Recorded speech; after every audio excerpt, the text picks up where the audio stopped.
All right, welcome back. It is 6:30 and we're going to take a look at what's on the headlines in terms of our local dailies, both the Standard and the Daily Nation, to give you an overview of some of the interesting stories that might catch your attention and give you a reason to buy the local dailies. Before I do that, our panel this morning, sitting closer to me, is communication strategist Mark Bichachi, and on my far end, I have Honorable Yusuf Hassan, who is a member of Parliament from Kamkunji. Gentlemen, it's so good to have you this morning. Thank you again for your time and thank you for being on KTN News.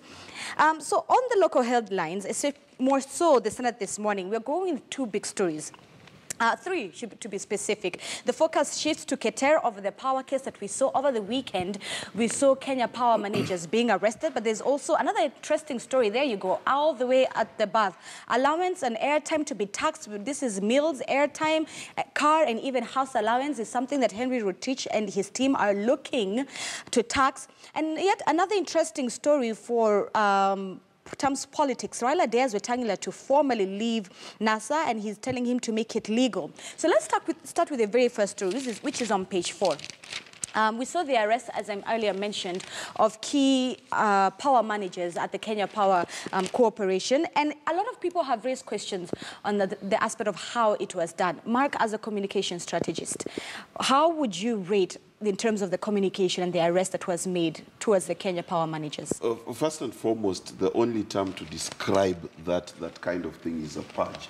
There was a total purge of the top leadership of Kenya Power, which is an important message because to the mind of many Kenyans, if there's a place where you domicile years of impunity, years of mismanagement, and years of misusing the trust of the public, then you have to mention Kenya Power as top of the list. And it was necessary for them, if you look at the cases, it was necessary for the DPP to arrest as many people as he did, because you look at the transformers scandal, for example. A transformer is a bunch of wires. How you get a bunch of wires wrong is quite interesting to me. It is hard to miss a bunch of wires. You know, in physics, it was 100 wires this side, 50 wires this side. That's a step-down transformer.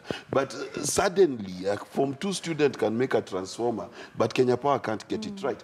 And then the funny thing is they went ahead and paid full fees after they themselves had registered that there was something wrong with these transformers, clearly showing that there was someone who had interest in these transformers. Then the second issue, there's almost 460 million that was given out for casual laborers without a trace of what these casual laborers did, which is double jeopardy because, number one, that means there was 460 million worth of jobs for young people that was never given. So the DPP had no choice in terms of arresting all the way from the HR manager to the procurement manager to the CEO, because all of these people were involved. And we know the nature of politics in this country is it does not happen by one person. It's always a web of people. So the message to Kenyans is there is a purge, and the purge will catch you even after you leave office. Honorable Yusuf, what did you think when you saw the arrest being made, them coming to their homes at midnight and so forth? Well, I mean, I think it clearly sent a signal that this particular administration, and particularly the Director of Public Prosecutions, is serious in executing his work. Right. We haven't seen this kind of energy and determination to deal with issues like that. And for KPLC, there has been an outcry, a public outcry for a long time that things were not going very well. And surprisingly, the authorities who are oversighting this particular company absolutely did nothing. And I think it shows how powerful now the normal media, the traditional medium, did not do much of this story, did not push much of this story. This story was mainly broken by the social media. Right. And it shows the power of the social media in becoming a voice for some of the problems that we face. And I think this is a job well done. All right. There's this aspect, Honorable Yusuf, that I really want to get your thoughts on. Member of Parliament Nelson Kuet said, and I quote, "What happened to presumption of innocence? This government is punishing innocent people purely. That's because of 2022. That's in regards to the arrests that were made. Do you agree that this arrest that we're seeing is just people picking on individuals ahead of the next year's election? No, I don't. I think you can... This is the problem with Kenya. the buck does not stop with the person responsible for that particular problem.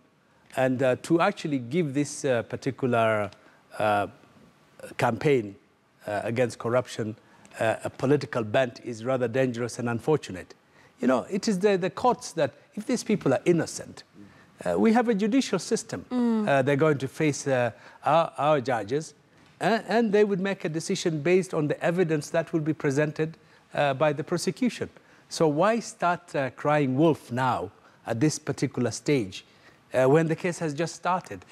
Zinzi, on that one, my question to that honorable member of the House is a very simple question. Do we want a tribal balanced arrests now? Now, if the police arrest a Kikuyu thief, they must also arrest a Kalenjin thief. If they arrest a Luo thief, they must also arrest a Somali thief. Are we crazy? If they did the crime, let them be arrested. You cannot balance crime. Now, should we go into the prisons and find out what is the tribal balance in our prisons? Right. The fact of the matter is you committed a crime. Let's not act as if we're primary school children who want to go to the headmaster's office and say, no, I didn't make noise alone, Zinzi made noise too. That is childishness. The reality of the matter is, if cookies are missing, the person whose hand was caught in the cookie jar is the one we punish. That's how it is.